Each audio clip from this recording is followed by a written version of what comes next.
परमेश्वराचा जय जयकार करू, आपल्या तारणदुर्गाचा जय जयकार करू, उपकार स्मरण करीत आपण त्याच पुढे जाऊ, स्तोत्र व गीत गाऊ, त्याचा जय जयकार करू. यावेळी देवाच्या गौरवासाठी आपण गीत गाऊया. गीत क्रमांक 562, इक्लेसियाचे गीत संग्रह 562, तू बोलाविले सेवा कराया.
तुझ्या पवित्र नियमांचे उल्लंघन आम्ही केले आहे, जे ग्राहक आम्ही केले नाही.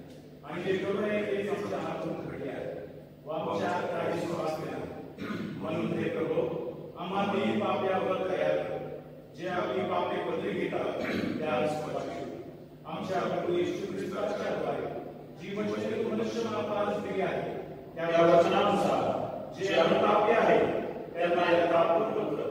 आणि हे प्रभू बापा त्या प्रभूसाठी असे कर की यापुढे आम्ही भक्तिभावाने नीतिमत्तेने आणि निवस्तपणे गाऊ तुझ्या पवित्र नामाचे गौरव करावे. आमेन. सर्वसमर्थ व कृपाळू प्रभू आमच्या सर्व पापाची क्षमा करून आस त्यापासून मुक्त करू आणि खरा पश्चाताप करून जीवन सुधारण्यास आम्हास अवधी देऊ आणि पवित्र आत्म्याचा अनुग्रह व समाधान आम्हास देऊ. आमेन. हे प्रभू आमचे ओढ तू घड. हे ईश्वरा आमचा बचाव करण्यास थांब. हे प्रभू आम्हाला सहाय्य करण्यास पुढाकार कर. पिता आणि पुत्र आणि पवित्र आत्मा यास गौरव असो. जसे प्रारंभी होते तसे आहे आणि सर्वदा होईल. प्रभूची स्तुती तुम्ही करा. प्रभूच्या नामाची स्तुती करू. आज करता नेमलेलं स्तोत्र आपण आळीपाळीने म्हणणार आहोत. स्तोत्र क्रमांक 101.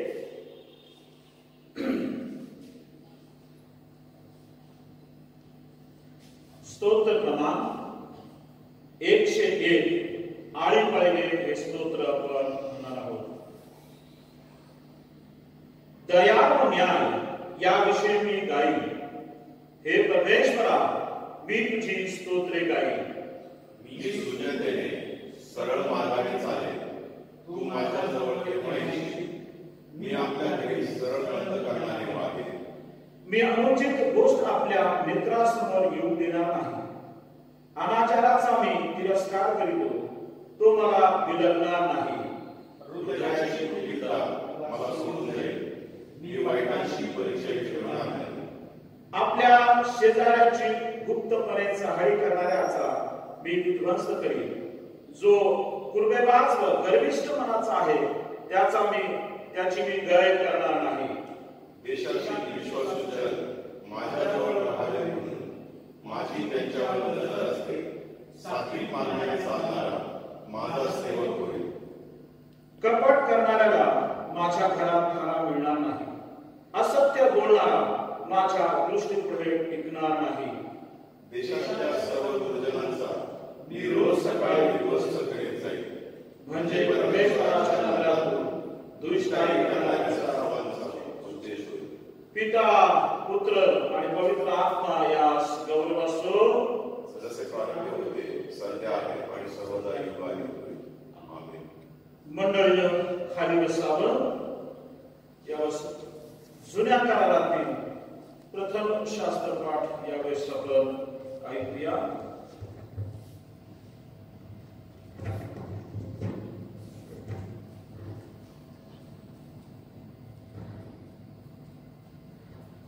यावेळी देवाचं पवित्र वचन आपण ऐकूया.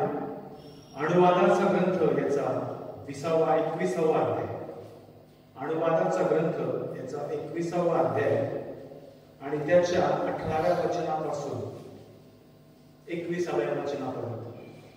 अनुवादाचा ग्रंथ याचा 21वा अध्याय आणि त्याच्या 18 वचनापासून प्रथम शास्त्रपाठास प्रारंभ होत आहे.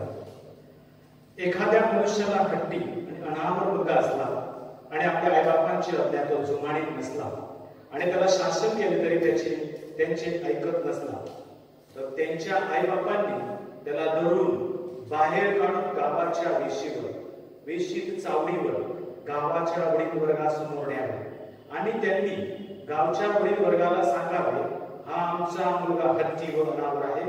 हा आमचे ऐकत नाही. हा खादाड व मद्यपी आहे. मग त्याच्या गावच्या सर्व पुरुषांनी त्याला दगडमार करून ठार मारावे. अशा प्रकारे तू आपल्या मधून या दुष्टाईचे निर्मूलन करावे म्हणजे सर्व इस्रायल लोक हे ऐकून. येथे प्रथम शास्त्रपाठाची समाप्ती होत आहे. यावेळी आज करता नेमलेले पत्र आपण ऐकूया. इफिसकरास पत्र याचा 6वा अध्याय आणि त्याच्या पहिल्या वचनापासून 7व्या वचनापर्यंत पावलाचे इफिसकरास पत्र याचा 6वा अध्याय आणि त्याच्या पहिल्या वचनापासून पत्रास प्रारंभ होत आहे. मुलांनो, प्रभूमध्ये तुम्ही आईबापांच्या आज्ञेत राहा, कारण हे योग्य आहे. आपला बाप व आपली आई यांचा मान राहा, यासाठी की तुझे कल्याण व्हावे व पृथ्वीवर तू दीर्घायू असावे. अभिवचन असलेली हीच पहिली आज्ञा आहे. बापांनो, तुम्ही आपल्या मुलांना शिर्डी सांगू नका, तर प्रभूच्या शिस्तीत व शिक्षणात त्याला वाढवा. दासांनो, आपण ख्रिस्ताचे आज्ञा पालन करीत आहोत. अशा भावनेने तुम्ही भीत व कापत सरळ अंतकरणाने आपल्या देवदशेने धन्याचे आज्ञा पालन करीत जा. माणसांना खुश करणाऱ्या लोकांसारखे तोंड दिकल्या चाकरीने नव्हे, तर देवाची इच्छा मनापासून पूर्ण करणाऱ्या ख्रिस्ताच्या दासासारखे ते करीत जा. ही चाकरी माणसांची नव्हे, तर प्रभूची आहे असे मानून ती सद्भावनाने करा. येथे पत्राची समाप्ती होत आहे. यावेळी शुभवर्तमान ऐकण्यासाठी आपण सर्वजण उभे राहूया.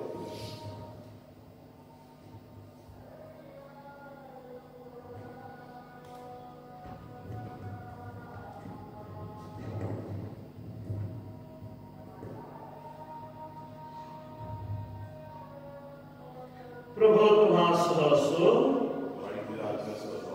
शुभवर्तमान संत लुकानं लिहिलेलं शुभवर्तमान याच्या 15व्या अध्यायामध्ये शुभवर्तमान लिहिले आहे आणि 11व्या वचनापासून शुभवर्तमानास प्रारंभ होतो.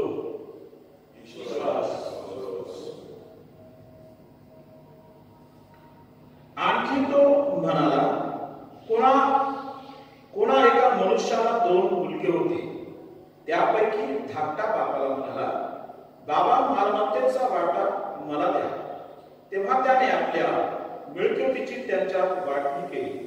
मग फार दिवस झाले नाही, तोच धाकटा मुलगा सर्व काही जमा करून दूर देशी निघून गेला आणि तिथे त्याने चैन बाजी करून आपली मालमत्ता उधळून टाकली. त्याने आपले सर्व खर्चून टाकल्यावर त्या देशात मोठा दुष्काळ पडला. तेव्हा त्याला अडचण पडू लागली. मग तो त्या देशातील एका रहिवाशाजवळ जाऊन त्याला चिटकून राहिला. त्याने त्याला आपल्या शेतात डुकरे चाराव्यास पाठविले.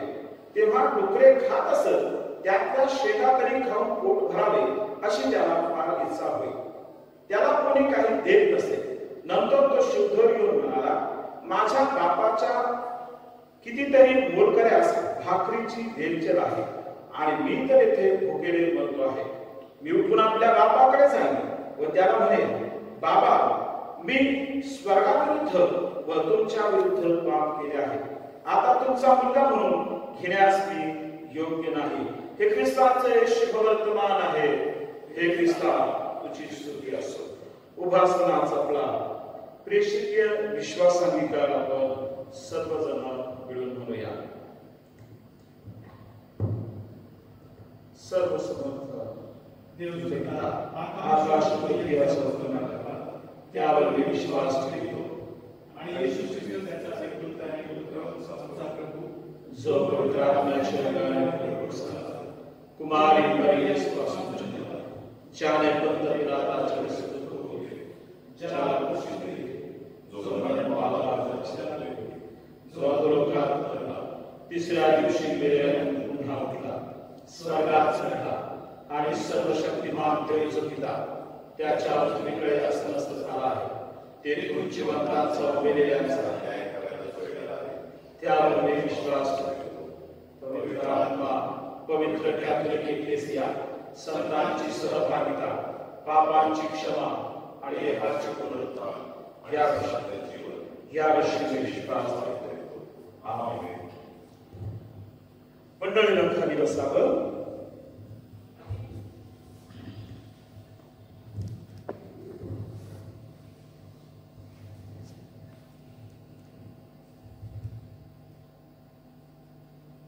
आपण प्रार्थना करूया. हे अत्यंत दयावंत बाबा, तुझ्या पवित्र कॅथोलिक एक्लेसियाकरता आम्ही तुझी नम्रतेने प्रार्थना करतो. तुझ्या सत्याने व शांतीने तिला परिपूर्ण कर. जेथे ती भ्रष्ट झाली असेल तेथे शुद्ध कर. चुकत असेल तेथे मार्गदर्शन कर. तिच्या काही अयोग्य असेल तेथे सुधारणा कर. योग्य मार्गावर असेल तिथे तिला स्थिर व दृढ कर. उणीव असतील त्या भरून काढ. विभागली आणि विस्कळीत झाली असेल तेथे तिला अखंड कर. आमचा प्रभू येशू ख्रिस्त याच्याद्वारे आमेन.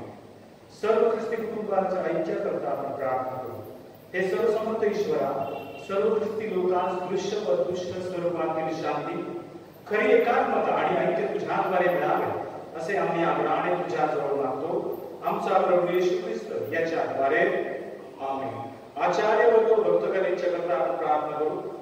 हे सर्वसमर्थ व सदाजीव ईश्वरा, केवळ तूच महत्कृत्य करणार आहेस. आमचे आचार्य व त्यांच्या हाती सोडवलेल्या मंडळ्या यांना तू आपल्या कृपेचा आरोग्यदायी आत्मा दे आणि त्यांनी तुला बरोबर संतोष द्यावा म्हणून त्यांच्यावर आपल्या आशीर्वादाचा सतत वर्षाव कर. आमचा प्रभू येशू ख्रिस्त याच्याद्वारे आमेन. प्रभूचा दिवस पवित्रपणे पाळला जावा म्हणून आपण प्रार्थना करू. हे सर्वसमर्थ ईश्वरा, तू आपल्या लोकांना विश्रांतीचा एक दिवस दिला आहेस. आठवड्याचा पहिला दिवस तुझ्या पुत्राच्या पुनरुत्थानाचे निरंतर स्मारक असा असावा म्हणून एकलेसीतील आपल्या पवित्र आत्म्याच्या द्वारे तो दिवस पवित्र केला आहेस. हा तुझा पवित्र दिवस आदरपूर्वक पाळण्यास आम्हा शिकू आणि आत्मा व शरीर उत्तेजित व चैतन्ययुक्त होऊन आम्ही तुझी सेवा विश्वासूपणे करावी असा अनुग्रह आभास दे. तोच प्रभू येशू ख्रिस्त याच्याद्वारे आमेन. आपण आपल्या मायभूमीकरता प्रार्थना करू. हे सर्व राष्ट्राच्या ईश्वरा, तुला आमची विनंती आहे की आमच्या मायभूमीवर तुझी कृपा दृष्टी असू दे. आमचे राष्ट्रपती, आमचे पंतप्रधान नरेंद्रजी मोदी, त्याचप्रमाणे आमचे राज्यपाल मुख्यमंत्री उद्धवजी ठाकरे, त्याचप्रमाणे नाशिक जिल्हाधिकारी सूरजजी मांढरे, त्याचप्रमाणे नाशिकचे कमिशनर साहेब विश्वासजी नागरे पाटील, त्याचप्रमाणे आमचे पोलीस अधिकारी यांना बुद्धिमत्ता समजशक्ती प्रजाजनात ऐक्य नांदावे यासाठी त्यांना ज्ञान आणि बुद्धी दे. तिने न्यायनीती, स्वातंत्र्य, उन्नती व शांततेच्या प्रगतीपथावर बसावे म्हणून तुझ्या जीवनदायी आत्म्याच्या प्रकाशाने त्यांच्या राजनीतीला वळते. तुझ्या संकल्पानुसार योग्य वेळी तिने तिची प्रतिष्ठा व लौकिकचा धन्यपुत्र आमचा प्रभू येशू ख्रिस्त याच्या राज्यात सादर करावा असे तू कर. आमचा प्रभू येशू ख्रिस्त याच्याद्वारे आमेन. सर्व ख्रिस्ती कुटुंबाकरता आपण प्रार्थना करू. हे प्रभुदेव, तू आपल्या लोकांची निवासस्थाने शांत व सुरक्षित राहू देतोस. आम्ही तुला विनंती करतो की सर्व ख्रिस्ती कुटुंबावर तुझा आशीर्वाद असू दे. वैराच्या सर्व पाशापासून त्यांना दूर ठेव आणि तुझ्या दासांना शांती लाभावी म्हणून तुझ्या दूतांचे वाचवलेले असू दे. येशू ख्रिस्त आमचा प्रभू याच्याद्वारे आमेन. आपल्या मंडळीमध्ये जे आजारी आहेत त्यांच्यासाठी आपण विशेष प्रार्थना करूया. हे सर्वसमर्थ जिवंत देवा, आरोग्याच्या नात्या आम्ही तुला विनंती करतो की जे आजारी आहेत विशेषतः त्यांच्याकरता आम्ही प्रार्थना करत आहोत. त्यांच्या हृदयावर त्यांची सेवा करणाऱ्यांना आशीर्वाद दे.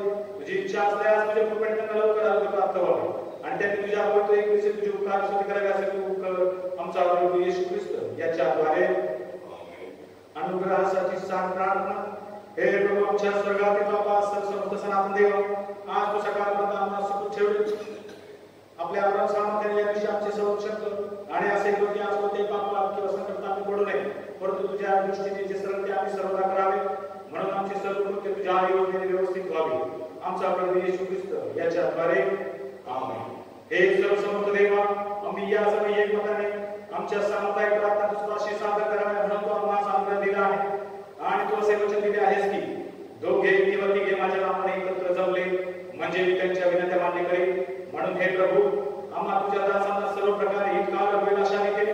आता आम्हा सुयोग्य तुझ्या सत्याचे ज्ञान आणि परलोकीचे सनातन जीवन दे. आमचा प्रभू येशू ख्रिस्त याच्याद्वारे आमेन. यावेळी मंडळाच्या काही सूचना आहेत.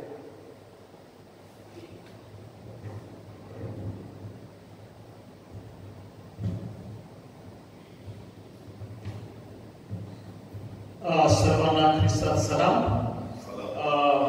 मंडळीसाठी काही सूचना आहेत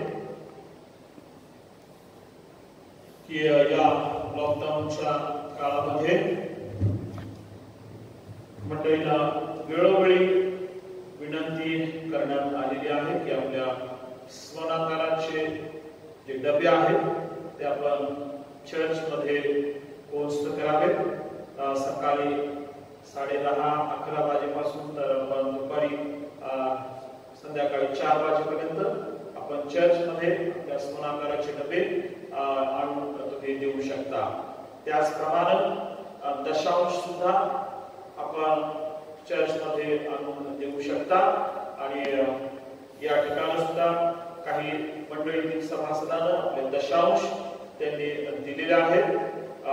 उदय शिंदे, ॲलेनिक शिंदे, प्रणिता उदय शिंदे यांचा दशांश पवित्र भांडारामध्ये त्यांनी पोस्ट केलेला आहे. आयरिना पीटर पगारे यांचा सुद्धा दशांश त्यांनी आपल्या पवित्र भांडारामध्ये पोस्ट केलेला आहे. सुनील एस भंडारे यांचा सुद्धा दशांश त्यांनी पवित्र भांडारामध्ये पोस्ट केलेला आहे. त्याचप्रमाणे एक निनामी दशांश आहे, त्यांनी नाव सांगण्यास मनाई केलेली आहे. त्यांचा सुद्धा दशांश पवित्र भांडारामध्ये पोस्ट केलेला आहे. तरी माझी मंडळीला विनंती आहे की आपला दशांश आपल्या पवित्र मंदिरामध्ये आपण आणून देऊ शकता. स्मरणाकाराचे डबे सुद्धा आपण पवित्र मंदिरामध्ये आणून देऊ शकता. मंडळीला माझी विनंती आहे की या लॉकडाऊनच्या काळामध्ये कृपया घराच्या बाहेर गरज नसताना फिरू नका. त्याचप्रमाणे गरम पाणी सकाळ संध्याकाळ पीत राहा लहान लेकरांना. त्याचप्रमाणे जे मोठे आहेत 60 वर्षाच्या वर जे आहेत त्यांनी कृपया बाहेर जाऊ नये. जे शुगर जे पेशंट्स आहेत आणि बीपीचे त्यांना माझी विनंती आहे की कृपया करून आपण घराच्या बाहेर जाऊ नका. जे सरकारने आम्हाला नियम सांगितलेले त्या नियमांचं पालन करणं अत्यंत गरजेचं आहे. प्रार्थनेमध्ये आपण असू द्या की देवा आपण लवकरच मंदिरामध्ये भक्ती सुरू करावी. मागील काही दिवसामध्ये आपल्या भक्तीमध्ये काही अडचणी आलेल्या आहेत आणि त्या अडचणी कोणामुळे आल्या हे मी मागच्या वेळेसही सांगितलेलं आहे. मंडळीतलाच एक सभासद आहे, त्याचं नाव सुद्धा आम्हाला कळालेलं आहे. त्याचं नाव वेळ आल्यानंतर मी तुम्हाला जाहीर करणार आहे. ज्यांनी या भक्तीमध्ये व्यत्यय आणण्याचा प्रयत्न केलेला आहे. ती व्यक्ती चर्चला रेग्युलर नाहीये, परंतु दुर्दैवाने ते संत फिलिपाच्या मंडळीचे सभासद आहेत. परंतु त्यांच्यावर कायद्यानं कारवाई केली जाईल हे मात्र त्यांनी लक्षात असू द्यायचं आहे. मग सेंट फिलिप चर्च आणि कुठलाही चर्च एक परिवार आहे. त्या कुटुंबातला सदस्य या नात्यानं प्रत्येकाची नैतिक जबाबदारी आहे. म्हणून माझी विनंती आहे की कृपया अशा बाबतीमध्ये लोकांनी पडू नये. देवाच्या भक्तीला खंड पडता कामा नये. स्वार्थ प्रसार झाला पाहिजे. देवाचं वचन तुमच्या पर्यंत आलं पाहिजे. म्हणून माझी विनंती आहे की प्रार्थनेमध्ये आपण असू द्या. देवा आपण लवकरात लवकर आपली मंदिरामध्ये आम्हाला भक्ती घेण्यासाठी शासनानं परवानगी द्यावी. त्याचबरोबर विविध स्पर्धा आपण घेतलेल्या पहिल्या मंडळासाठी स्पर्धा घ्यायची राहून केलेली आहे आणि लवकरच महिला मंडळासाठी उत्तम अशी स्पर्धा सेंट फिलिप चर्चच्या माध्यमातून आपण घेण्याचा प्रयत्न करत आहोत. त्याचबरोबर सेंट फिलिप चर्चच्या माध्यमातून आपण वधूवर सूचक केंद्र जे त्या माध्यमातून आपण वधूवरांचे म्हणजे विवाह इच्छुक जे तरुण आहेत त्यांचे नावं तुम्ही पाठवू शकता. आम्ही फक्त सजेस्ट करू शकतो, ग्रुप तयार त्याच्यासाठी केलेला नाहीये. तर तुम्हाला योग्य स्थळ तुमच्या मुला मुलींसाठी आम्ही सुचवू शकतो. बाकी पुढचा सर्व बघण्याचा कार्यक्रम किंवा सर्व काही ते तुम्हालाच करायचं आहे. म्हणून कृपा करून जर या परिस्थितीमध्ये आपण अडचणीत असाल तर नक्कीच सेंट फिलिप चर्च तुमच्या मदतीसाठी नक्कीच तयार आहे. त्याचबरोबर परत एकदा सर्वांचे मनापासून आभार मानतो की आतापर्यंत आपण प्रार्थनेमध्ये तुम्ही सुरू धरलेले. म्हणून न थांबता एकही रविवारचा खंड न करता कुठल्याही परिस्थितीमध्ये ही भक्ती तुमच्यापर्यंत देवाचं वचन पोहोचवण्याचा प्रयत्न करत आहे. माझी विनंती आहे की मागच्या रविवारी मी सांगितलं होतं की 12 वाजता हा व्हिडिओ तुमच्या YouTube वरून तो डिलीट केला जाईल. लक्षात असू द्या, जर तुम्ही भक्ती ऐकली नाही तर दुपारी 12 वाजेच्या नंतर तुम्हाला ही भक्ती YouTube वर किंवा कुठल्याही चॅनलवर पाहता येणार नाही. म्हणून तुम्हाला रोज दर रविवारी 10 वाजता तुम्हाला भक्तीमध्ये सहभागी व्हावा लागेल. म्हणून आजच्या रविवारी ह्या रविवारी मात्र तुम्हाला संध्याकाळपर्यंत भक्ती पाहता येईल, पण पुढच्या रविवारी फक्त 12 वाजेपर्यंतच युट्यूबवर तुम्हाला ही भक्ती पाहता येईल. त्याच्यानंतर 12च्या नंतर ही भक्ती डिलीट केलेली जाईल. ज्यांनी पाहिलं तेच देवाचा आशीर्वाद प्राप्त करू शकतील. Thank you very much. यावेळेस आपण देवाच्या वचनाकडे जाणार आहोत आणि ब्रदर राकेश हे देवाच्या वचनावरून आम्हाला मार्गदर्शन करणार आहे. त्यावेळेस आपण गीत गाऊया आणि गीत गायल्यानंतर आपण देवाच्या वचनाकडे जाणार आहोत. एकलेसियाचं गीत संग्रह गीत क्रमांक 405 तुझं सोडून ख्रिस्ता.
स्तुतीस पात्र आणि भयासाठी आमच्या जिवंत देवा, प्रत्येक वार तुला धन्यवाद देण्याची संधी तू दिलीस, त्याबद्दल तुझे उपकार आभार मानतो. गेल्या आठवड्याभर देवा आमचा सांभाळ तू केलास. आजचा प्रभुवार तू आम्हाला दाखवला प्रभू, ही तुझी दया तुझी कृपा आमच्यावर आहे. आणि प्रत्येक वार तुझ्या वचनावर बोलण्यासाठी प्रभू माझ्या मुखाला आणि माझ्या कंठाला तू स्पर्श करावा अशी विनंती तुझी करतो. मी नव्हे तर तू माझ्याद्वारे बोल प्रभू, अशी प्रार्थनाची विनंती तुझी करतो. जिवंत देवाला धन्यवाद देतो आणि तेच करतो. लहान अशी प्रार्थना टाळणारा प्रभू येशू ख्रिस्त याच्या नावाने मागतो म्हणतो. आमेन. सर्वांना सलाम. परत एक वार देवबापाने आतापर्यंत आपल्याला सुंदर अशा स्थितीमध्ये सांभाळलं, आपलं रक्षण केलं, आपली काळजी घेतली आणि आजपर्यंत देवबापाने आपल्याला सांभाळलं. आजचा प्रभुवार दाखवला, याबद्दल आपण देवाला धन्यवाद देऊया, त्याच्या नावाचं गौरव करूया. संदेशाकडे जाण्या अगोदर 2 शब्द मी बोलत असताना कृपया मंडळीने लक्ष द्यावं अशी मी नम्र विनंती करतो. गेल्या 4 महिन्यापासून मंदिर बंद अवस्थेमध्ये आहे. ही सर्वात वाईट गोष्ट आणि खेदाची गोष्ट आपल्यासाठी आहे. परंतु तरी देखील विशेष आभार या गोष्टी मानव पास्टरेट कमिटी, बाळासाहेब सायमन भंडारे आणि कमिटी या परिस्थितीमध्ये देखील यांनी चर्च चालू ठेवलं आणि बाळासाहेबांनी अत्यंत चांगल्या प्रकारचे उपक्रम महाराष्ट्रामध्ये राबवले आणि ते स्तुत्य उपक्रम आहेत. आणि त्यासाठी सर्वजण आपण उत्तेजित झालो. लॉकडाऊन स्थितीमध्ये असताना देखील आपण शांत बसलेले नव्हतो आणि त्याच्यानंतर बाळासाहेबांनी वेगवेगळ्या प्रकारचे वेगवेगळे उपक्रम आपल्या मंडळीसाठी राबवले. चांगला प्रतिसाद आला. कुठे काही लोक नाराज झाले, परंतु चांगलं काम करत असताना प्रियांना थोड्याशा अडकाठी येत असतात आणि त्या गोष्टीसाठी मला नेहमी असं वाटतं का ज्यावेळेस लोक पॉइंट आउट करतायत, आपल्याला कोणी आपलं क्रिटिसाइज करतंय, तर ते काम आपलं चांगलं चाललेलं आहे असं मला नेहमी वाटतं. आणि त्यासाठी क्रिटिसाइज करणं फार गरजेचं आहे. त्यावेळेला तुम्हाला कळतं का तुम्ही योग्य मार्गाने चाललाय, योग्य दिशेने चाललाय. संपूर्ण महाराष्ट्रभरामध्ये प्रियांनो संत फिलिप चर्चची मंडळी आज नावाजली गेलेली आहे. कार्यक्रमामुळं, उपक्रमामुळं, बाळासाहेबांच्या प्रार्थनेमुळं, त्याच्यानंतर मागील आठवड्यामध्ये बाळासाहेबांनी स्तोत्र म्हणायला लावलं दाराशिव, अत्यंत चांगला उपक्रम होता आणि सर्वांना तो आवडला. मला देखील तो आवडला, माझ्या कुटुंबाला देखील तो आवडला. त्यासाठी बाळासाहेबांचे मनापासून मी आभार मानतो, धन्यवाद देतो. त्यानंतर काही काळापूर्वी मंडळीमध्ये भक्ती होत नसताना आपण बघितलेलं आहे का आपण भंडारी साहेबांच्या घरी आपण ती भक्ती घेतलेली आहे आणि सुंदररित्या अशी भक्ती प्रत्येक वेळेस पार पाडली. त्यांच्यामध्ये त्यांचं मोठं योगदान आहे, बाळासाहेबांचं आहे, आम्ही सर्वांचं आहे. परंतु काही अडखाटे असे आहेत, मी 2 मिनिटांपूर्वीच बोललो होतो, कुठला तरी चर्चचा आपल्या चर्चचा एक मेंबर आहे, तो त्रास देत आहे, अडखळी करत आहे, तरी सुद्धा देवाचं कार्य थांबलेलं नाही. त्यासाठी आपण आपल्या जिवंत देवाला धन्यवाद देतो. परत एक वार देवाच्या वचनाकडे जात असताना यावेळी मी तुमच्यासाठी पश्चाताप हा विषय घेऊन आलेला आहोत आणि त्याचा आजचा टायटल आहे उदळ्या पुत्र आणि त्याचा वडील हो. यावेळी मी तुमच्यासाठी हा शास्त्रपाठ परत एकदा वाचतो. थोडासा मोठा आहे तरी कृपया सर्वांनी लक्षपूर्वक ऐका. आणखी तो म्हणाला कोणा एका मनुष्याला 2 मुले होती. त्यापैकी धाकटा बापाला म्हणाला, बाबा मालमत्तेचा वाटा मला द्या. तेव्हा त्याने आपल्या मिळकतीची त्यांच्यात वाटणी केली. मग फार दिवस झाले नाही, तोच धाकटा मुलगा सर्व काही जमा करून दूरदेशी गेला आणि तेथे त्याने शेंगबाजी करून आपली मालमत्ता उधळून टाकली. त्याने आपले सर्व खर्चून टाकल्यावर त्या देशात मोठा दुष्काळ पडला. तेव्हा त्याला अडचण पडू लागली. मग तो त्या देशातील एका रहिवाशाजवळ जाऊन त्याला चिकटून राहिला. त्याने त्याला आपल्या शेतात डुकरे चारण्यास पाठवले. तेव्हा डुकरे खात असं त्यातल्या शेंगा तरी खाऊन पोट भरावे अशी त्याला फार इच्छा होईल.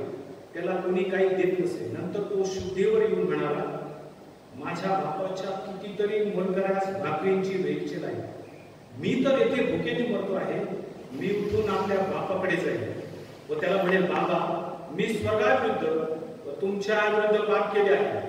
आता तुमचा मुलगा म्हणून घ्यायला मी योग्य नाही. आपल्या एका मुलकऱ्याप्रमाणे मला ठेवा. मग तो उठून आपल्या बापाकडे गेला. तो दूर आहे तोच त्याच्या बापाने त्याला पाहिले आणि त्याला त्याचा कळवळा आला आणि धावत जाऊन त्याच्या गळ्यात गळा घालून त्याने त्याचे मुके घेतले. मुलगा त्याला म्हणाला, बाबा मी स्वर्गाविरुद्ध व तुमच्या विरुद्ध पाप केले आहे. आता तुमचा मुलगा म्हणून द्यावयास मी योग्य नाही. पण बापाने आपल्या दासांना सांगितले, लवकर उत्तम झड आणून याला घाल. याच्या हातात अंगठी व पायात जोडा घाल आणि पृष्ठ वाचून कापू. आपण खाऊ आणि आनंद उत्सव करू. कारण हा माझा मुलगा मेला होता, तो पुन्हा जिवंत झाला. हरवला होता, तो सापडला आहे. मग ते आनंद उत्सव करू लागले. त्याचा वडील मुलगा शेतात होता.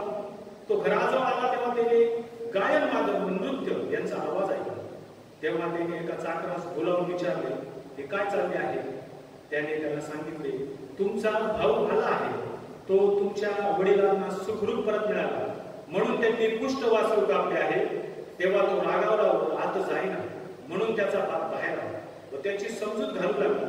परंतु त्याने बापाला उत्तर दिले, पहा मी इतकी वर्ष तुमची सेवा चाकरी करत आहे आणि तुमची एकही आज्ञा मी कधीच मोडली नाही. तरी मला आपल्या मित्रांबरोबर आनंद उत्सव करण्यासाठी तुम्ही कधी करून दिले नाही. पण ज्याने तुमची संपत्ती कसबी बरोबर खाऊन टाकली, तो हा तुमचा मुलगा आला आणि तुम्ही त्याच्यासाठी पुष्ट वासरू कापले. त्याने त्याला म्हटले, बाळा तू तर माझ्या बरोबर नेहमीच आहेस आणि माझे जे काही आहे ते सर्व तुझेच आहे आणि तरी उत्सव आणि आनंद करणे योग्य आहे. तर हा तुझा भाऊ मेला होता, तो जिवंत झाला. हरवला होता, तो सापडला आहे. सुंदर असं शास्त्रपाठ यावर आपण बऱ्याच वेळा देवाच्या वचनातून ऐकलेलं आहे. आणि देवाचं वचन देव प्रभू येशू ख्रिस्ताने हा पॅराग्राफ आपल्याला ज्यावेळेस सांगितलं त्यावेळेस तुम्ही पूर्ण 15वा अध्याय लुककृत शुभवर्तमान याचा 15वा अध्याय ज्यावेळेस पूर्ण वाचाल 1 ते 32 वचन. यामध्ये हरवलेलं मेंढरू एक आहे, हरवलेलं नाणं आहे आणि हरवलेलं उधळ्या पुत्र आहे. याच्यामध्ये ज्यावेळेस आपण बघतो त्यावेळेस हरवलेलं मेंढरू हे स्वतःच्या विचारानं स्वतःच्या बुद्धीने ते भरकडून गेलं, त्याच्यामुळे ते हरवून गेलं. त्यानंतर आपण पाहतो नाणं. हे नाणं देखील आपण फाडून गेलं, ते सुद्धा सापडत नव्हतं. सापडल्यानंतर आनंद झाला. आणि त्याच्यानंतर आपण पाहतो हा उधळा पुत्र. ज्यावेळेस आपण उधळा पुत्राचा पॅराबल, ज्यावेळेस आपण उधळा पुत्राचा दाखला ज्यावेळेस प्रियाला वाचतो, त्यावेळेस आपल्या निदर्शनामध्ये एक गोष्ट निघून गेली का हा मुलगा स्वतःहून आपल्या पित्याचं घर, आपला भाऊ, आपली आई आणि आपलं नातलग सोडून जाण्याच्या विचारामध्ये येतो. आजकालच्या दैनंदिन जीवनामधलं जर उदाहरण द्यायचं असेल तर मी तुम्हाला एक देऊ इच्छितो. आजकालची तरुण पिढी बंधनामध्ये अडकू इच्छित नाही. त्यांना बंधन नको असतात. त्यांना आज्ञा, त्यांना सांगितलेल्या गोष्टी, या गोष्टींची त्यांना गरज वाटत नाही किंवा त्यांना मुक्त जीवन जगायचं असतं. कशाला ऐकायचं आई वडिलांचं? निष्कर्षपत्राचा 6वा अध्याय आपण आता वाचला, त्याच्यामध्ये आई वडिलांची आज्ञा कशी मानायची हे पाऊल आपल्याला सांगत आहे. परंतु ज्यावेळेस तुम्ही बघा या उधळा पुत्राने त्याच्या वडिलांकडे आपल्या संपत्तीचा वाटा मागितला आणि ज्यावेळेस त्यांनी तो संपत्तीचा वाटा मागितला त्यावेळेस त्यांनी आपण पाहतो त्यांनी स्वतःहून त्या पुत्रपणाचे, आपल्या मुलाचे आणि आपल्या त्या फॅमिलीचा वारसदार असल्याचे हक्क विड्रॉ करून घेतले. मला तुमच्या बरोबर राहायचं नाहीये बाबा, मी तुमच्या बरोबर राहू इच्छित नाही, मला माझं स्वतंत्र जगायचं आहे. त्या पित्याने कुठल्याही प्रकारचा विचार केला नाही आणि त्यांनी त्याची संपत्ती त्या मुलाला वाटून दिली गेली. आणि ज्यावेळेस तो ती संपत्ती घेऊन आपलं घर, आपलं गणगोत, आपला भाऊ, आपली आई आणि आपलं गाव सोडून जातो, ज्यावेळेस त्यांनी हे बंड केलं त्याच वेळेस त्यांनी देवाविरुद्ध, आपल्या स्वर्गीय पित्याविरुद्ध पाप केलेले होते. त्यांनी स्वर्गाविरुद्ध, आणि म्हणून तो पुढे म्हणतो का बाबा मी तुमच्या विरुद्ध आणि स्वतःविरुद्ध पाप केले. ज्यावेळेस आपण पाप करतो प्रिय, त्यावेळेस सर्वात प्रथम ते पाप आपण स्वर्गाविरुद्ध करतो. ते सर्वात पहिलं पाप आपण देवाविरुद्ध करतो. ते सर्वात पहिले बंड आपण देवाच्या विरुद्ध करतो. आणि ज्यावेळेस आपण ही गोष्ट करतो त्यावेळेस माझ्या प्रिय बंधू भगिनी, मी तुम्हाला सांगू इच्छितो आपली पित्याबरोबरची सहभागिता, कनेक्टिव्हिटी तुटून जाते आणि आपण पित्यापासून लांब भरकटून जातो. आणि म्हणून तिथं म्हटलेलं आहे शास्त्रामध्ये तो दूर देशी गेला. दूर देशी गेला म्हणजे शब्दशः अर्थ दूर देशी गेला, बिब्लिकल अर्थ देवापासून दूर गेला आणि त्याची देवाबरोबरची सहभागिता तुटली. तो देवाच्या संपर्कात राहिला नाही. आणि पुढे आपण पाहतो त्यांनी त्याची संपत्ती, त्याची सर्व मालमत्ता, त्यांनी पैसे, त्याच्याजवळ जे होते कॅश, ते सर्व त्यांनी खर्च करून टाकले. आणि ती खर्च केल्यानंतर तो विचार करत होता आता मी काय करू. बापाविरुद्ध तो बंडखोरपणा केलाय, अवाज्ञा केलेली, आज्ञा मानलेली नाही, 10 आज्ञांचं मूळ त्याला समजलं नाही, त्यांनी तो विचार केला नाही. आणि तो विचार करत असताना त्याला त्याच्या पापाची जाणीव झाली. आणि माझ्या प्रिय बंधू भगिनींनो, वाईट जीवनाची चाहूल लागणं त्यालाच पश्चातापाची पहिली पायरी. ज्यावेळेस मला समजलं का मी देवाविरुद्ध वाईट केलंय, मी माझ्या मंडळीविरुद्ध वाईट केलंय, माझ्या आई वडिलांविरुद्ध मी वाईट केलंय, ही ज्यावेळेस तो मास चावू लागते माझ्या प्रियांनो, त्याच वेळेस तुम्ही समजून घ्यायचं का ही पश्चातापाची पहिली पायरी आहे. डुकरे राखण्याचं काम त्याला देण्यात आलं होतं. आणि यहुदी लोकांमध्ये डुकर हा निषिद्ध प्राणी आहे. आणि त्या निषिद्ध प्राण्यामध्ये त्याचा विचार आला आता इथं बसून या शेंगा तरी मी खावे. आणि त्यांनी तो विचार करत असताना त्याला त्या गोष्टीचं वाईट वाटलंय, कधी माझ्या वडिलांविरुद्ध, माझ्या स्वर्गीय पित्याविरुद्ध पाप केलेलं आहे. आणि त्याच वेळेस तो विचार करतो आता मी हे जे पाप केलेलं आहे मी इथं नाही राहू शकत, मी नाही जगू शकत, मला हे असह्य आहे. आणि माझ्या वडिलांच्या घरी जे मोलकरी आहेत त्यांची कितीतरी रिच आहे, त्यांची कितीतरी चांगली स्थिती आहे, त्या मोलकरांसारखं जरी माझ्या वडिलांनी मला वागवून घेतलं, माझ्या पित्याने जरी मला वागवून घेतलं तरीही पुष्कळ आहे. आणि या विचारांती तो विचार करत असताना खूप वेळा आपण शास्त्रपाठ वाचतो तेव्हा शास्त्रपाठामध्ये एक सुंदर असं वचन आहे. प्रत्येक वचन सुंदर आहे, परंतु हे वचन वाचत असताना ज्या मी एकदा ह्या वचनाचा अभ्यास करत असताना मी स्वतःशी प्रश्न केला की देवा, हे वचन वाचत असताना ह्या मुलांनी डुकरं राखत असताना शेंगा खाल्ल्या, कशा खाल्ल्या असतील. परंतु ज्यावेळेस मी त्या शास्त्र भागामध्ये डीप गेलो आणि नीट वाचला त्यावेळेस मला ती गोष्ट कळाली का त्या शेंगा खाण्याची त्याची इच्छा होई, त्यांनी त्या खाल्ल्या नाही. डुकराच जे शेंगा खात असत त्याची इच्छा होईल. त्याच्यानंतर मला कळलं का या मुलाला त्याच्यातल्या कुठल्याही शेंगा खाल्ल्याने किंवा ते अन्न म्हणून सेवन केलं नाही. कारण यहुदी लोकांमध्ये, थोड्या वेळापूर्वी तुम्हाला मी सांगितलं की यहुदी लोकांमध्ये डुक्कर हा प्राणी हा निषिद्ध होता आणि त्यावेळेस त्याला ती जाणीव झाली का नाही, मी माझ्या वडिलांच्या घरी जाणं योग्य आहे, माझ्या वडिलांची क्षमा मागणं मी माझं गरजेचं आहे, मी माझ्या देवाविरुद्ध पाप केलेला आहे. आणि तो विचार करत असतानाच हा विचार ज्यावेळेस तुमच्या येतो, मी पाप केले, मी वाईट गोष्ट केली, मी देवाविरुद्ध वागलो, त्याच वेळेस तुमच्या ती गोष्ट लक्षात येईल का ही पश्चातापाची पहिली पाहिजे. आणि ज्यावेळी तुम्ही पश्चाताप करतात त्यावेळी स्वर्गामध्ये आनंद होतो, त्यावेळी स्वर्गामध्ये तुमच्यासाठी देवदूत आनंद करतात, त्यावेळी तुमच्या स्वर्गीय पित्याला देखील आनंद होतो का माझं लेकरू पश्चातापी. आणि देवाला पश्चातापी अंतःकरण आवडतो आणि देव पश्चातापी अंतःकरणाच्या पाप्यास आमंत्रित करतो आणि तो क्षमा करण्यास सदैव सिद्ध असतो. आणि या विचारार्थी ज्यावेळेस या मुलाने तो विचार केला, आता मी इथं नाही राहू शकत, या देशामध्ये मी नाही जगू शकत, मी माझ्या वडिलांकडे जाणं योग्य आहे, माझ्या वडिलांकडे परतणं योग्य आहे. बापाकडे ज्यांनी पाठ केली होती, आता तो बापाकडे पाठ करून बापाकडे जाण्याच्या तयारीमध्ये होता आणि तो बापाकडे निघाला. आणि रस्त्यात जाताना तो विचार असंख्य विचार करत असेल, माझे वडील मला क्षमा करतील का नाही करतील, माझा भाऊ मला ऍक्सेप्ट करेल का नाही करेल, मला क्षमा करतील का, मला घरात घेतील का.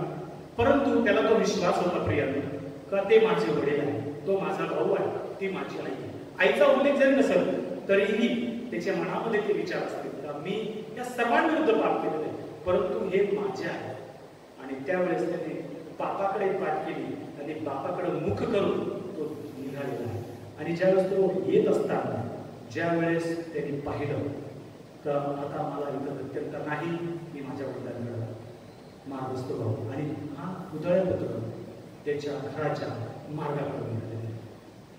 त्याच्यामुळे आपण या पॅराग्राफमध्ये वाचतो, या शास्त्रपाठात वाचतो प्रियांनो का बाप ज्या वाटेने तो मुलगा निघून गेला होता, जो रस्ता जी वाट धरून तो मुलगा निघून गेला होता, त्या वाटेने त्या वाटेकडे हा बाप डोळे लावून पाहत असतो, बघत असतो का माझा मुलगा कधी ना कधी येईल. हीच आपली स्वर्गीय पित्याची देवाची म्हणून इच्छा आहे का माझं पापी लेकरू माझ्याकडे कधी परतो. त्या वाटेकडे आमच्या जिवंत देवाचे डोळे लागले असतात, देव आमची वाट पाहत असतो, आमच्या येण्याकडे देवाचं लक्ष असतं. म्हणून मी नेहमी माझ्या ज्या ज्या वेळेस मी संदेश दिलाय त्या त्यावेळेस मी म्हणतो का ज्या ज्या वेळेस तुम्ही 2-3 पावलं देवाकडे टाका त्यावेळेस 4-5 पावलं देव तुमच्याकडे टाकत असतो.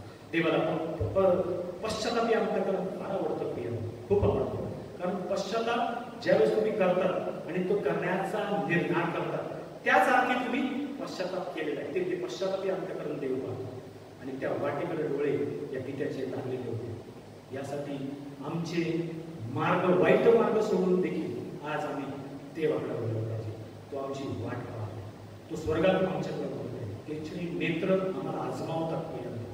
माझं लेकरू काय. आणि ज्या ज्या वेळेस कळपातलं लेकरू हरवलेलं असतं, ज्या ज्या वेळेस मंडळीतलं लेकरू हरवलेलं असतं, त्या त्यावेळेस देव स्वस्थ बसलेला असतो, देव शांत बसलेला असतो, तो वाट पाहत असतो. त्या वाटेकडे वाट पाहून का या वाटेने माझं लेकरू गेलेलं आहे, या ख्रिस्ती कुटुंबातून माझं मेंढू हरवलेलं आहे, परत कसं ते माझ्या कल्पातील, परत कसं ते माझ्या मंडळीमध्ये. आणि हीच वाट जसं स्वर्गीय देव आमच्यासाठी पाहतो तसं या पॅराबलमध्ये, या दाखल्यामध्ये या उदळ पुत्राचा बाप ही वाट पाहत होता, माझा मुलगा कधी. आणि त्या वाटेकडे तो डोळे लावून पाहत होता, आज ना उद्या माझा मुलगा येईल. आणि तो मुलगा ज्यावेळेस याला दिसतो, दाढी वाढलेला, कपडे घातलेला, वाईट मळके झालेले, आणि हा बाप त्या मुलाकडे धावत जातो. आणि धावत गेल्यानंतर आपण पाहतो तर तो बाप त्याला मिठी मारतो. मिठी मारण्याचं त्याला जवळ घेण्याचं कारण हे काय, अनुवादाचं पुस्तक आणि त्याचा 21वा अध्याय 18 ते 21 चतुर्थ आपल्यासाठी वाचतो. अनुवादाचा 21वा अध्याय आणि 18 ते 21. बंडखोर मुलगा. एखाद्या मनुष्याला हट्टी आणि अनावर मुलगा असला आणि आपल्या आईबाबाची आज्ञा तो जुमानीत नसला आणि त्याला शासन केले तरी त्यांचे ऐकत नसला तर त्याच्या आईबापांनी त्याला धरून बाहेर काढून गावाच्या वेशीवर गावच्या विषयी चावडीवर गावच्या वडील वर्गासमोर न्यावे आणि त्यांनी गावच्या वडील वर्गाला सांगावे, हा आमचा मुलगा हट्टी व अनावर आहे, हा आमचे ऐकत नाही, हा खादाड व मद्यपी आहे. मग त्याच्या गावच्या सर्व पुरुषांनी त्याला दगडमार करून ठार मारावे. अशा प्रकारे तू आपल्यामधून या दुष्टांचे निर्मूलन करावे, म्हणजे सर्व इस्रायल लोक हे ऐकून घेतील. थँक्यू चंद्रपूर. या धावत जाण्यामागचा हा उद्देश होता. यहुदी लोकांचे जे नियम होते मोशेने त्यांना दिले होते, एकदा दगड मार करावा. ज्यावेळेस माझा मुलगा या वाटेने परत येईल, मी त्याची वाट पाहत आहे आणि यहुदी नियमशास्त्राविरुद्ध मी जात नाही. अगोदरच माझ्या मुलाने धर्मशास्त्राविरुद्ध जाऊन पाप केलेला आहे आणि पाप केल्यानंतर माझा मुलगा या वाटेने ज्यावेळेस परत येईल आणि ज्यावेळेस माझ्या गावातले लोक त्याला पाहतील आणि त्याला दगडमार करतील, त्या दगडमारीमध्ये तो मरून जाऊ नये म्हणून हा बाप त्याच्याकडे धावत गेलेला आहे. आणि म्हणून त्या बापाने त्याला मिठी मारली का मला पाहून माझ्या आजूबाजूचे गावचे लोक, माझे आजूबाजूचे रहिवासी दगडमार करणार नाही, कारण मी गळा भेट घातलेली, त्याला गळा देऊन त्याच्याशी मी हस्तांदोलन केलंय, त्याला शेकेंड केलंय, त्याला जवळ घेतलंय आणि त्याला माझ्या कवळीमध्ये घेतलेलं आहे. आम्ही देखील असंच आहोत.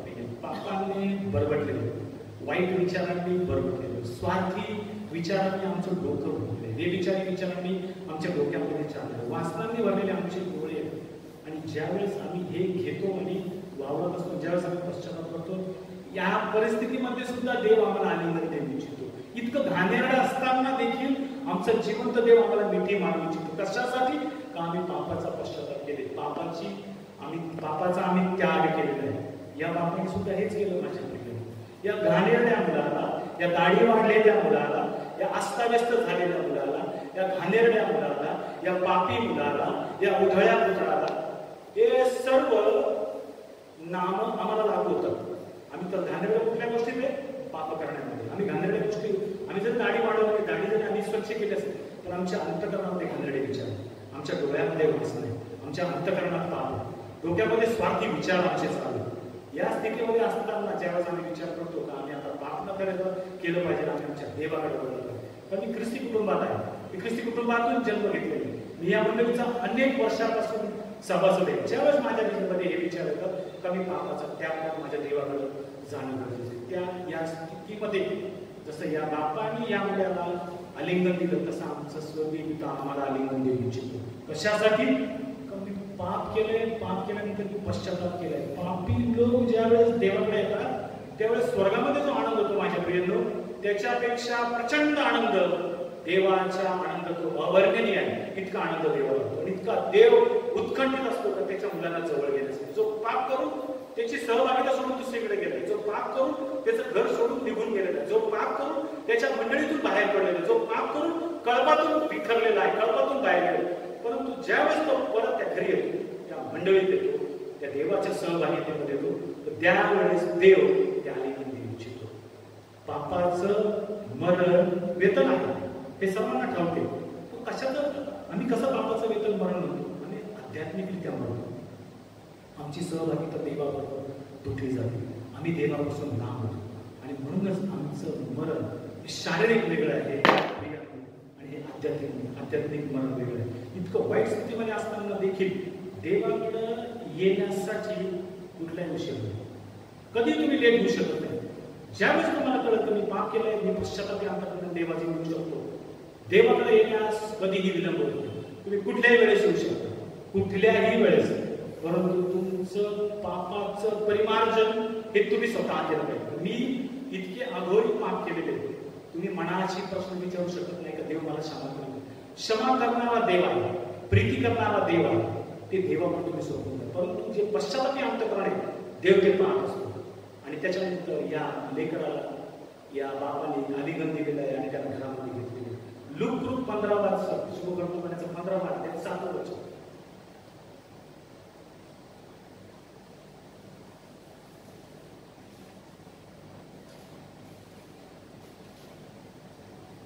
देवाकडे येण्यास कधीही उशीर झालेला नसतो. त्याप्रमाणे ज्यांना पश्चातापाची गरज नाही अशा 99 नीतिमानबद्दल होणाऱ्या आनंदापेक्षा पश्चाताप करणाऱ्या एका पापी माणसाबद्दल स्वर्गात अधिक आनंद होईल हे मी तुम्हाला सांगतो. Thank you brother. ज्यावेळेस आम्ही पश्चाताप करतो, ज्यावेळेस आम्ही पश्चाताप अंतकरणात देवाकडे घेऊन येतो, त्यावेळेस आपल्याला देवाच्या प्रीतीचा अनुभव होतो. एक सुंदर असं लहान वचन मित्राचे पहिले पत्र 2 अध्याय 9 वचन.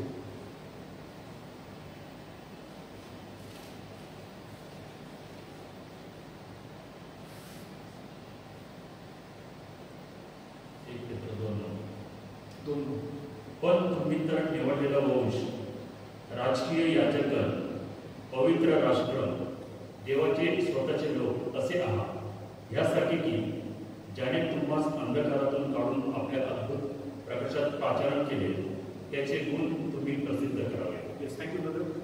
याचाच अर्थ हा आहे का देवाने तुम्हाला अंधकाराची प्रजा याच्यातून तुम्हाला बाहेर काढलेले, त्या उघड्यातून तुम्हाला देवाने काढलेले, आम्हाला काढलेले. म्हणजे कशातून काढलेले? नासाच्या खाचेतून, नासाच्या दलदलीतून आम्हाला देवाने काढलेलं आहे. कशासाठी काढलेले?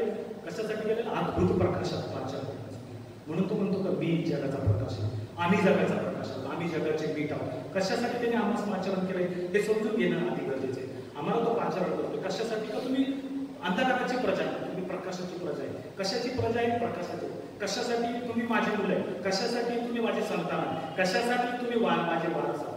एवढा मोठा बहुमान जर आमचा देव आम्हाला देऊ इच्छितो, त्याची मुलं होण्याचा, आणि त्याचा तो जर आपल्याला एवढा बहुमान देत आहे त्याची मुलं होण्याचा, ज्या वेळेस मी पात्र नाही, अपात्र आहे, तरी पण त्यांनी ती माझ्यावर दया केली.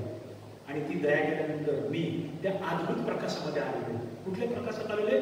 येशूच्या प्रकाशात आलेले. म्हणून योहान शुभवर्तमानामध्ये 7 अभिवचनं जी वापरली आहे माझ्याबद्दल, म्हणजे देवाबद्दल. मी देव आहे, मी प्रकाश आहे, मी जीवनाची बांगर आहे, मी पुनरुत्थान व जीवन आहे. या पॅराग्राफला ती सर्व वचनं लागू होतात. घरी गेल्यानंतर तुम्ही घरी असताना तुम्ही वाचा ती वचन. ही 7 वचनं जी आहे ती कशासाठी देवाने दिलेली, त्याच्यातली काही वचनांचा संदर्भ याच्यासाठी लागू होतो. मी जगाचा प्रकाश आहे, म्हणून मी तुम्हाला, तुम्ही अंधाराची प्रजा असताना, पापामध्ये गुरफटलेले असताना तुम्हाला उचलून मी अद्भुत प्रकाशात आणले. कशासाठी आणले? तुम्ही त्याचं पाचारण करण्यात आले. पाचारण केलं म्हणजे कशासाठी? आम्हाला कशाला पाचारण केलं? आम्ही त्याचं साक्षी करतो. कशासाठी? आमची निर्मिती ही देवाच्या गौरवासाठी. मला कोणी क्षमा केली? माझ्या देवाने क्षमा केली. मला ही चांगली स्थिती कोणी दिली? माझ्या जिवंत येशूने दिली. मी एवढा आनंदी कशासाठी आहे? या प्रकाशात राहतो. मी या जगाला मीठ असा आहे, मी या जगाला प्रकाश असा आहे. मीठ नाही, प्रकाश नाही, कुठलीच गोष्ट नाही. तो वेगळा विषय मी नंतर कधीतरी बोलेल. परंतु ज्यावेळेस तुम्ही देवाच्या अद्भुत पाचारामध्ये येतात, ज्यावेळेस तुम्ही अद्भुत प्रकाशात आले येतात, त्यावेळेस प्रियांनो तुम्ही अंधाराची प्रजा राहत नाही, तुम्ही देवाच्या अद्भुत प्रकाशात येतो. म्हणून तो म्हणतो हरवलेलं, 4थं वचन, हरवलेलं शोधावयास मिळालं. काय हरवले? आम्ही हरवले. कुठं हरवले? त्या जगाच्या वाईट गोष्टीमध्ये हरवले. कुठं हरवले? या जगाच्या पैसा, अडका, घर, बंगला, गाडी याच्यामध्ये आम्ही हरवले. आणि देव पश्चातापी आम्हाला करतो. या बापाने त्या मुलाचा पश्चातापी आम्हाला करतो आणि त्याला त्यांनी जवळ घेतलेले आणि सांगितलेले जा. त्याच्या नोकरांना त्यांनी आज्ञा केलेली, जा, याला झगा घाला, याला अंगठी घाला, याला जोडा घाला. आणि त्याच्या नोकरांनी त्याप्रमाणे केलेले. ते त्या मुलाला घेऊन गेले, त्याची दाढी वगैरे, शेव वगैरे केलं, त्याला स्वच्छ केलं आणि त्याला चांगले नोकरी घातली. या वडिलांनी जाऊन गावातील रहिवाशांना सांगितले, माझा मुलगा जो हरवला होता तो सापडलाय, माझ्या घरी आनंद उत्सव करण्यासाठी या. जो मेला होता त्याला माझ्या देवाने जिवंत केलेले, त्याच्या आनंद उत्सवासाठी, त्याच्यासाठी मी पुष्प वाचून लावलेले आणि त्या मेजवानासाठी त्यांनी लोकांना आमंत्रण केलेले. आणि ज्यावेळेस लोक त्याच्या घरी आलेले, आपण शास्त्रामध्ये या पॅराग्राफमध्ये वाचल्यामध्ये आनंद उत्सव होते, आवाज होता. कोणाच्या घरी मेजवानी काय पार्टी वगैरे असेल तर जोरात आवाज होतो. आपल्या शेतातून काम करून येत असताना या मोठ्या भावाने तो आवाज ऐकला आणि त्यांनी त्याच्या नोकरांना काय, कशासाठी हा उत्सव चालला, कशासाठी ही मेजवानी आहे? तर त्या नोकरांनी त्याला उत्तर दिलेलं, का तुमचा भाऊ जो गेला होता तो परत आला, त्याच्यासाठी तुमच्या वडिलांनी ही मेजवानी केली. त्याला या गोष्टीचा राग आणि तो आतमध्येच राहील. आपल्या दैनंदिन जीवनामध्ये देखील हेच उदाहरण आहे. प्रत्येक घरामध्ये 2-3 मुलं जेथे जेथे असतील तेथे तेथे आई वडिलांची कमकुवत मुलाकडे नेहमी ओढ असते. तो जरा कमकुवत आहे, त्याची कमाई जरा कमकुवत आहे, तो वीक आहे, तो आजारी असतो. आणि जो मोठा मुलगा असतो किंवा जो त्याच्या आधीचा असतो तो घरामध्ये सर्व करून सुद्धा त्याच्याकडे थोडं दुर्लक्ष असतं. परंतु प्रियावर मला तुम्हाला काय सांगायचं, त्याच्याकडे दुर्लक्ष नसतं त्याचं आई वडिलांचं केलं. म्हणून या कार्यक्रमामध्ये तो बाप म्हणतो जे माझं आहे ना ते सगळं तुझंच आहे. तर ते आपल्या दैनंदिन स्थितीमध्ये देखील तेच आहे का आपल्या आई वडिलांचं सर्व आपलं आहे. परंतु आपल्या बहीण बाबांमध्ये ज्यावेळेस एखादा कमकुवत असतो, जेव्हा वीक असतो, त्यावेळेस त्या मुलाकडे जास्त लक्ष जातं. मंडळीमध्ये तेच आहे, पालक वर्ग तेच काम करतात का मंडळीमध्ये कोण दुर्बल आहे, कोण वीक आहे, त्याकडे पालकाकडे पालकाचं त्या कुटुंबाकडे लक्ष असतं. ही माझी पेंढर आहे, त्याच्यामध्ये ही सदन नाही, ही थोडी त्रासलेली आहे, ही थोडी गांजलेली आहे, ही थोडी विचित्र झालेली आहे, ही आर्थिक परिस्थितीने हे केली. या कारणामुळे यामुळं पालकाचं लक्ष त्या रंजलेल्या, गांजलेल्या, दुर्लक्षित झालेल्या कुटुंबाकडे असतं. कारण तो वीक असतो, सधन नाही. पालकाचं लक्ष त्याच्यावर असतं. वीक असलेल्या मुलाकडे, दुर्बळ असलेल्या मुलाकडं आई वडिलांचं लक्ष असतं. आणि हे ह्या दाखल्यामध्ये देखील हेच आहे. त्या बापाने त्या मुलाला क्षमा केली आणि उत्सव करायची तयारी केली. उत्सव सुरू झाला आणि हा मुलगा थोरला बापाकडे घराकडे आला. ते त्या नोकराने त्यांना सांगितलं की इथे तुमचा भाऊ आलेला आहे. आणि ते ऐकून त्याला आवडला. हा मुलगा तुम्हाला सांगतो त्या बापाचा आज्ञाधारक बनला. हा मुलगा त्याची बापाची एकही आज्ञा न बनला. हा मुलगा त्या गावामध्ये त्या जिथे तो राहत होता तिथे त्यांनी त्या बापाची मान नेहमी उंचावली. हा मुलगा आज्ञा मानला. हा मुलगा कुठल्याही गोष्टीसाठी बापाला नकार दिला. आज्ञाधारक मुलगा म्हणून हा त्या बापाजवळ अनेक वर्षापासून राहत होता. अनेक वर्षापासून तो वागत होता. परंतु आज या मुलाला, या थोरल्या बापाला बापाने त्याची क्षमा केल्याचा आढावा आहे. आणि तो आत जाईना. नोकरांनी सांगितलं साहेब तो हात घेईल आणि बाप बाहेर. काय झालं का म्हणे, आपण जरी घराच्या बाहेर पडून आपल्याला जरी राग आला तरी आपल्या विचार काय बाबा का आला नाही, विषय का झाला, काय मला आज तुमचं हे आवडलं नाही ते आवडलं, असं काही नाना प्रकारच्या गोष्टी असतात. आणि या बापाला त्यांनी सांगितलं मी तुमची संपत्ती कसबीनी बरोबर उडवलेली नाही, मी तुमची अवज्ञा केलेली नाही, गावामध्ये तुमचा मान सन्मान तसाच ठेवला, माझ्या पुत्रासाठी तुम्ही एकही करू दिले नाही. या ज्या गोष्टी तो बापाजवळ होता या सर्व त्याच्या मनामध्ये पहिल्यापासून चालू होत्या. मला एखादं करडू तरी मिळावं जेणेकरून मी माझ्या मित्रांबरोबर ते कापून त्याची पार्टी करून आम्ही एन्जॉय करू, मी माझ्या बापाचा आज्ञा करून जाऊ शकत होतो. कुठलीच गोष्ट त्यांनी केली नाही. ही या पॅराबलमधली सर्वात महत्वाची गोष्टी. हा जो थोरला मुलगा होता हा परुषी आणि शास्त्रीचं प्रतीक आहे. ते देखील वरून खूप चांगले होते. ते वरून व्यवस्थित होते, टापटीप होते, अवज्ञा करणारे नव्हते, आज्ञा मोडणारे नव्हते. आणि गौतशास्त्र तुम्हाला सांगतो शास्त्री परुषी देखील असेच होते. यांचं हा थोरला मुलगा प्रतीक होता. हा जो बाप आहे हा देवतेचं प्रतीक आहे. हा उदळा पुत्र हे पापी माणसाचं प्रतीक आहे. आणि ज्या वेळेस त्या मुलाला त्यांनी समजून सांगितलं जे आहे ते बाळा सर्व तुझंच आहे, माझं काही नाही याच्यामध्ये. आज तुझा भाऊ होता हा मेला होता, हा आलेला आहे. म्हणून मी थोड्या वेळ तुम्हाला सांगितलेलं योहान वर्तमानामधील 7 विधान जे आहेत, मी भाकर आहे, मी पुनरुत्थान आहे, हे सर्व याच्यातले जवळजवळ 4 ते 5 विधान तंतोतंत या पॅराबलला या शास्त्रपाठाला लागू होता. आणि जो मेला होता तो पुनरुत्थान जीवन मीच आहे असं परमेश्वर असतो. मी जगाचा प्रकाश आहे. आत्म प्रकाशामध्ये या मुलाला देवाने आणलं. आणि पुढे आपण पाहतो का या बापाकडे त्यांनी तो हट्ट धरला की मी घरात येणार नाही, मी घरात जाणार नाही. त्या बापाने त्या मुलाला सांगितलं का हा तुझा तो हरवला होता तो सापडलाय, याच्याबद्दल तू आनंद कर, याच्याबद्दल तू दुःख कर. आणि ह्या 15 अध्यायामध्ये ज्यावेळेस तुम्ही वाचाल प्रेम त्यावेळेस तुम्हाला सगळ्यात गोष्ट जाणून घेईल. या 15 अध्यायामध्ये जे नाणं हरवलं त्याच्यासाठी त्या स्त्रीने आनंद केलेला. त्यानंतर तुम्ही वाचलं ते मेंढरू हरवलं होतं त्याच्यासाठी सुद्धा आनंद झाला. हा मुलगा हरवला होता, गावकऱ्यांनी सुद्धा त्याच्याबरोबर आनंद केला, त्या पित्याने सुद्धा आनंद केला, त्याच्या कुटुंबाने सुद्धा आनंद केला. यामध्ये आनंद करणारा, वाईट वाचून घेणारा फक्त हा थोरला, याला तो आनंद झालेला आहे. आणि या आनंदापासून या देवाचा जो विलक्षण आनंद आपण अनुभवतो, या आनंदापासून हा मुलगा दुरावलेला आहे आणि म्हणून त्याला त्या गोष्टीचं वाईट वाटलं आणि तो देवाच्या आनंदापासून लांब गेला. ज्या ज्या वेळी तुम्ही देवाजवळ येता, ज्या ज्या वेळी तुम्ही त्यावेळेस तुम्हाला प्राप्त होतो. या मुलाने सुद्धा पश्चाताप केला. या मुलासाठी देव स्वर्गामध्ये देव दिल्याने स्वर्गदूताने आनंद केले. आपल्या मंडळीमध्ये काही मंडळीमध्ये असे खूप लोक मंडळी सोडून गेलेले असतात, निघून गेलेले असतात. इथं संदेश मिळत नाही, इथं ही गोष्ट होत नाही, इथं ते होत नाही, मला या गोष्टी आवडत नाही आणि मंडळी सोडून निघून गेलेले असतात. आम्हाला माहिती असतो हा आमचा सभासद आहे, हा आमचा मंडळीचा एक भाग आहे, परंतु कालांतराने तो परत होतो. तर त्यावेळेस मंडळीने त्याला क्षमा करून आपल्या मंडळीमध्ये सहभागी करणं गरजेचं आहे. कारण त्याला त्याच्या पश्चाताप झालेला आहे, मी का माझी मंडळी सोडून गेली, मी का दुसऱ्याच्या मोठ्या शिक्षणाच्या मागे लागलो.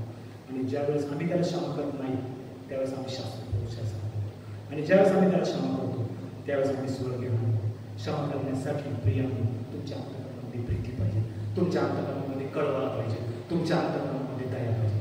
आणि या बापाने ती प्रीती, ती कळवळा, ती दया ही दाखवली. त्यासाठी नेहमी तुम्ही ज्या ज्या वेळी विचार करता हा माझा भाऊ आहे, ही माझी बहीण आहे, हा माझ्या मंडळीतला सभासद आहे, हा सोडून गेला होता, यांनी ख्रिस्ती पण टाकून दिलं होतं, हा बायबल वाचतो, शास्त्र, ज्यावेळेस तो येतो ना त्यावेळेस त्याला देवाने आणलेलं असतं. त्याचं पश्चातापी अंतःकरण बघून देवाने त्याला मंदिरात आणलेलं असतं. त्याचं पश्चातापी अंतःकरण बघून देवाने त्याला त्याच्या घरी आणलेलं असतं. त्यावेळेस तुम्ही त्याला आलिंगन घ्या, त्यावेळेस तुम्ही त्याला जवळ घ्या, त्याच्यावर तुम्ही प्रीती करा. कारण ज्यावेळेस तुम्ही त्याच्यावर प्रीती करा त्यावेळेस त्याला कळत खरोखर मी पाप केलं होतं, ही माझी मंडळी, हे माझी आई आहे, हे माझे वडील आहे, हे माझे मालक आहे, हे मला क्षमा केली. आणि ज्यावेळेस तुम्ही या गोष्टी कराल त्याच्या चेहऱ्यावरचा आनंद ही तुमच्या चांगल्या कामाची पावती आहे, ही तुम्ही केलेल्या चांगल्या कृत्याचं तुमचं प्रतीक आहे, हे तुमचं पारितोषिक आहे का मी माझ्या भावाला क्षमा केली, मी माझ्या मंडळी केलेला सभासदाला जो सोडून गेला होता, जो माझ्या कळपातून निघून गेला होता त्याला मी क्षमा केली. सुंदर असा पॅराबल आहे. आणि त्याच्यानंतर बाकीचा विषय ज्यावेळेस तुम्ही पाहाल हा मुलगा ज्यावेळेस बापाकडे येतो, बापाने त्याच्यासाठी चांगल्या गोष्टी केल्या, हा थोड्या मुलांनी याला क्षमा केलेली नाही. आणि पुढे आपण पाहतो झगा, आणि या झग्याविषयी वेगळाच मोठा संदेश आहे. अंगठी याविषयी मोठा संदेश आहे. हे एक प्रतिमात्मक संदेश आहे. प्रिया माझा अंगठी हे परिधान केलेच आहे. ज्यावेळेस यांनी झगा घातला, जोडा घातला, अंगठी घातलं, सोप्या भाषेत साध्या भाषेत सांगायचं तुम्हाला तर याला त्या काळी यहुदी लोकांच्या काळामध्ये गुलाम लोक चप्पल शूज वापरत नसत, झगा वापरत नसत, अंगठी वापरत नसत. परंतु या बापाने त्याला त्या गोष्टी दिल्या कारण आता हा माझ्या घरचा सभासद पुन्हा झालेला आहे. तीच गोष्ट आमच्यासाठी आहे. हा माझा भाऊ घर सोडून गेला होता, याने चांगले कपडे घालावे, माझ्या घरची गाडी वापरावी, माझ्या घरातले प्रत्येक साधनाचा उपयोग करा, कारण आता हा माझ्या कुटुंबातील सदस्य झालेला आहे. मंडळीबाबत देखील तेच आहे. हा माझ्या मंडळीमध्ये परत आलेला आहे, यांनी माझी सहभागिता आम्हाला लाभलेली आहे. याच्या मंडळीचे जे काही लाभ आहेत हे याला मिळाले, हीच गोष्ट आहे. आणि हे प्रतिमात्मक चिन्ह आहे. अंगठी, झगा, जोडा आणि प्रियांनो तुमच्या स्वर्गीय पित्याची इच्छा आहे कोणाचाही नाश नाही, कुणाचंही नुकसान होऊ नये आणि कुणीही पापाच्या खाचे करू नये. ज्या ज्या वेळी तुम्ही शास्त्र पडवायचं, ज्या ज्या वेळेस तुम्ही या संदेश वेगवेगळ्या ठिकाणी वेगवेगळ्या वेळेस वेगवेगळ्या सेवकाच्या तोंडातून वेगवेगळ्या सेवकाच्या मुखातून या संदेशमधून या पॅराबलमधून लूक शुभवर्तमानाच्या पत्रावर वेगळी गोष्ट तुम्हाला प्रत्येक वेळेस शिकायला मिळेल. या याच्यामधून तुम्ही एक गोष्ट शिकणार आहात, पश्चातापाबद्दल तुम्ही विचार केला. 4 महिने मी काय करू, मी काय करू, मी काय करू या प्रश्नाने आपल्याला भंडावून सोडलं होतं. आता मी घरातच आहे, काय करणार, मी घरातच आहे, काय करणार, मी घरातच आहे, पुढं काय करणार. आणि त्यावेळेस तुम्हाला ती गोष्ट जाणवली असेल का मी देवाच्या वचनात येणं गरजेचं आहे. पापांना क्षमा करणं सोपी गोष्ट नाही, परंतु ते अंतःकरण देव आपल्याला देत असतो. लॉकडाऊनच्या स्थितीमध्ये आज आपण कुणाला फोन केल्यानंतर पहिले अनाउन्समेंट येते. ही अनाउन्समेंट नेहमी आपण करतो का बीमार से लढणं आहे, बीमार से लढणं आहे, बीमार से. हेच आमच्या बाबत लागू आहे. आम्हाला त्या पापी अंतःकरणाच्या माणसातील पापाशी लढा करायचा आहे, त्या पाप्याशी नाही, त्या व्यक्तीशी नाही. ही जी अनाउन्समेंट आहे ती तशीच थोडी आहे, फक्त थोडा वेगळा आहे. मला त्या पापाचा तिरस्कार करायचा, मला त्या माणसाचा तिरस्कार करायचा नाही, मला त्या व्यक्तीचा तिरस्कार करायचा नाही. मला त्याच्यामध्ये जे अंतःकरणात जे पाप आहे ना ते काढून टाकायचं. मला त्याचा राग येतो, मला त्याचं काही गोष्ट आवडते, मला ही व्यक्ती आवडत नाही, मला या व्यक्तीचं वागणं जे पाप आहे ते मला आवडतं, बाकी मला ती व्यक्ती आवडते, ती व्यक्ती चांगली, तिचा उपयोग या ठिकाणी करू शकतो, तिचा उपयोग त्या ठिकाणी करू शकतो. ज्यावेळेस तुम्ही या गोष्टी लक्ष करून विचारात घ्या त्यावेळेस तुमच्या लक्षात येईल. प्रभू येशू ख्रिस्तांनी जर असं विचार केला असं काय पापाचा आपला नाश केव्हा झाला, पण आपल्या अंतःकरणात जे पाप, आपल्या अंतःकरणामध्ये जे व्यभिचार विचार, स्वार्थी बुद्धी आहे, कूटनीती आहे, त्याचा प्रभू काढू इच्छितो. तो वाईट गुण देव काढू शकतो, आपल्याला मारू इच्छित नाही. म्हणून पश्चातापी अंतःकरण ज्या वेळेस तुम्ही विचार कराल तर देवा मी पश्चातापी अंतःकरणाकडे वळत आहे आणि पश्चातापाचं आमंत्रण देव तुम्हाला देतो. दूरदेशी निघून जाऊ नका, आपल्या मंडळीपासून लांब जाऊ नका, आपल्या देवापासून लांब जाऊ नका, आपल्या आई वडिलांपासून लांब जाऊ नका आणि विशेष करून आपल्या मंडळीपासून लांब जाऊ नका. छोट्या छोट्या गोष्टी असतात त्या गोष्टीचा राग प्रत्येक वेळेस होतो. रागा, परंतु रागात असताना तुम्ही राग करू नका, तुम्ही चिडू नका, अपशब्द वापरू नका. देव आम्हाला कुठलेही कार्य करत असताना, आपली चांगलं काम करत असताना नेहमी आपल्याला अडथळा येणार, त्या अडथळ्याला मार्ग सारून आपल्याला पुढे द्यायचं. आपली ख्रिस्ती लोक या पूर्ण जगाला आता माणसाची किंमत कळालेली, भावाची किंमत कळालेली, आई वडिलांची किंमत कळालेली, मंडळीला या वास्तूची, या चर्चची किंमत कळाली का 4 महिन्यापासून ते येऊ शकत नाही. प्रत्येकाला प्रत्येकाचं व्हॅल्यू या लॉकडाऊन परिस्थितीमध्ये कळालेलं आहे. आणि हीच गोष्ट तुम्ही पश्चातापाद्वारे देवाला बोलू. देवा, जेही माझ्याकडे चुकलेले, जेही मी तुझ्या विरोधामध्ये वागलेले, बंड करून मी तुझ्यापासून लांब गेलेले, दूरदेशी निघून गेलेले, तुझ्या सहभागितेपासून माझी कनेक्टिव्हिटी तुटलेली ही परत जोडावी, यासाठी देवाला क्षमा मागतो. मी पश्चाताप करतो, माझं पश्चाताप करू. देव अंतःपुत्र हृदय पाहतो. कशासाठी पाहतो? यांनी पापाकडे पाठ केली आणि देवाला मुख करू तो माझ्याकडे. जेव्हा तुम्ही देवाकडे तेव्हा देव तुमची देव करून तुम्हाला ही वाचले दिवस समजून हीच देवाची प्रार्थना करूया. स्तुतीस पात्र भया सगळ्यांच्या जीवनाला देवा प्रत्येक प्रार्थना धन्यवाद देतो. आजचा दिवस तू दिलास त्याबद्दल तुझ्या आभार मानतो. आणि देव या प्रभुवाराची सेवा आम्ही तुला धन्यवाद देऊ करत असताना आम्ही केलेली प्रार्थना, आम्ही गायलेली गीते, आम्ही केलेली मध्यस्थीची प्रार्थना, आम्ही चालवलेली भक्ती सर्व देवाला आशीर्वाद देतो. आमच्या मंडळीतील प्रत्येकाला तुला आशीर्वाद देतो. प्रत्येकाबरोबर देवा तुला प्रत्येकाची दैनंदिन गरज देऊ बाबा तुझ्या गौरवी स्वर्गीय भांडवल पूर्ण करावी अशी विनंती तुला करते. इथून पुढची वेळ तुझ्या स्वाधीन करत असताना ही प्रार्थना तुला ऐकणार. लहान अशी प्रार्थना जगाचा प्राण उदाहरण येशू ख्रिस्त याच्या नावाने मागतो म्हणतोय. Thank you brother. सुंदरशा वचनातून देव आमच्याशी आज बोललेला आहे. यावेळेस आपण परमेश्वराचे स्तवन करूया आणि परमेश्वराच्या स्तवनासाठी आपण गीत गाऊया. एकलीसेचा गीत संग्रह यामधील गीत क्रमांक 490. पापाने रडुनी पश्चातापी व्हावे, शरणी जावे देव बाबा. हे गीत होत असताना आपण आपल्या अर्पणे आदराने सत्काराने प्रभूला सादर करूया. तुमचा प्रकाश लोकांसमोर असा पडू द्या की त्याने तुमचे सत्कर्मे पाहून तुमच्या स्वर्गातील विद्याचे गौरव करावे. Shakaya,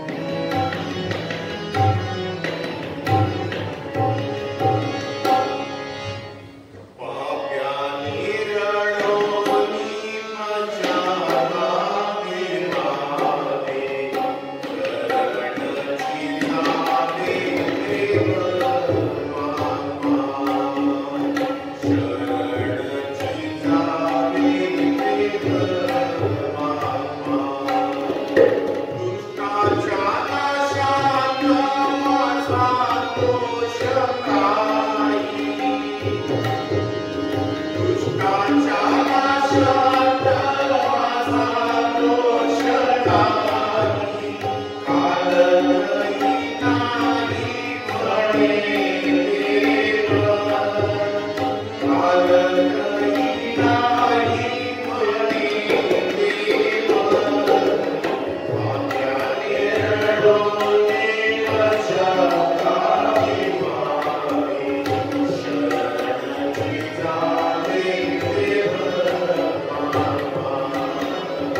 प्रार्थना करूया. पवित्र पवित्र पवित्र सदाधीश परमेश्वरा, तू जगाचा निर्माण करता आहेस. पवित्र तू तुझी निरंतर आराधना करीत राहा. सर्व काही तुझ्यापासून प्राप्त होते. तुझ्याच हातून प्राप्त झालेल्या तुला देत आहोत. ही धर्मदाने कर अर्पणेची तुझ्या पवित्र बेचाराने स्वस्य सादर करीत आहोत. त्या सहित आम्ही आत्मराग तुझ्या सेवे करीत आहोत. रोज प्रतापेश्वराला सादर करतो. त्याचा तू स्वीकार कर असा आम्ही तुला नम्रपणे विनवितो. येशू ख्रिस्त आमचा प्रभू याच्या द्वारे आमेन.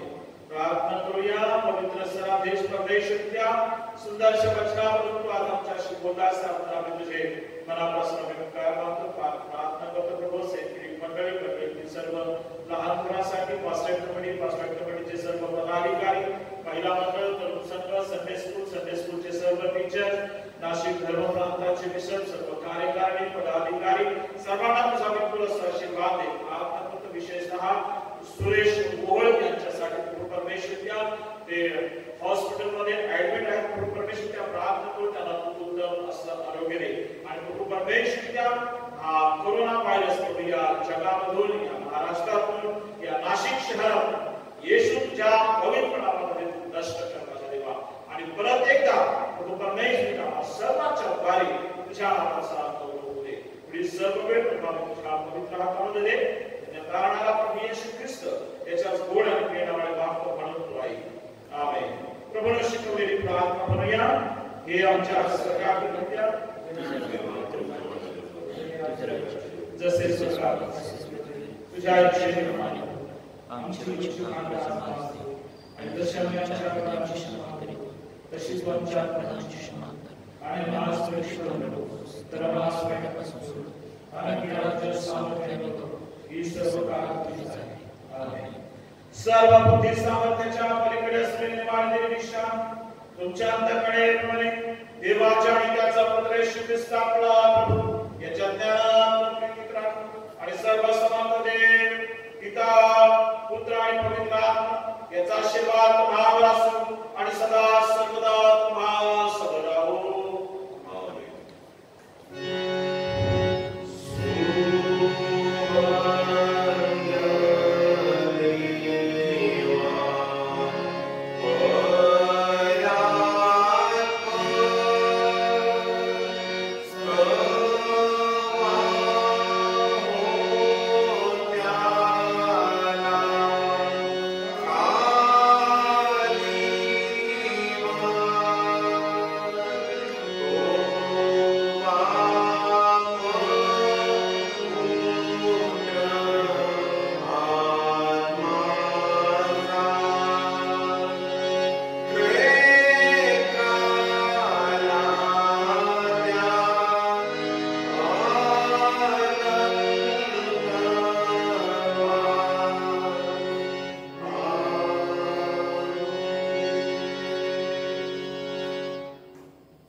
जय जय जगदीशा हे गीत आपण सर्वजण मिळून गाणार आहोत.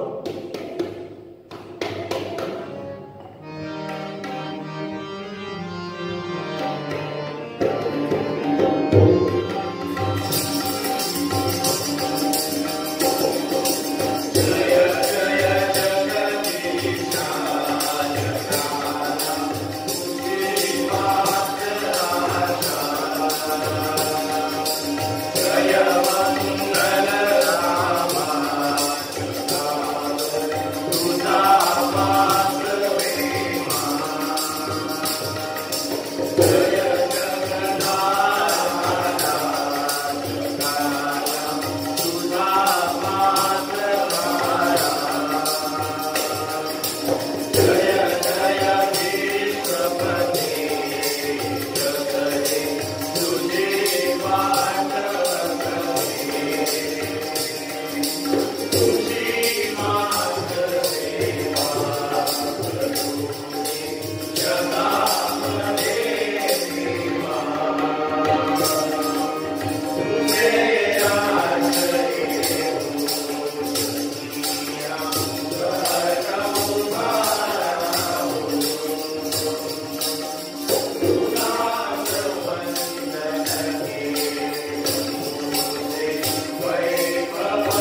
समाधान प्रीतीनं प्रभूची सेवा करण्यासाठी जाऊया.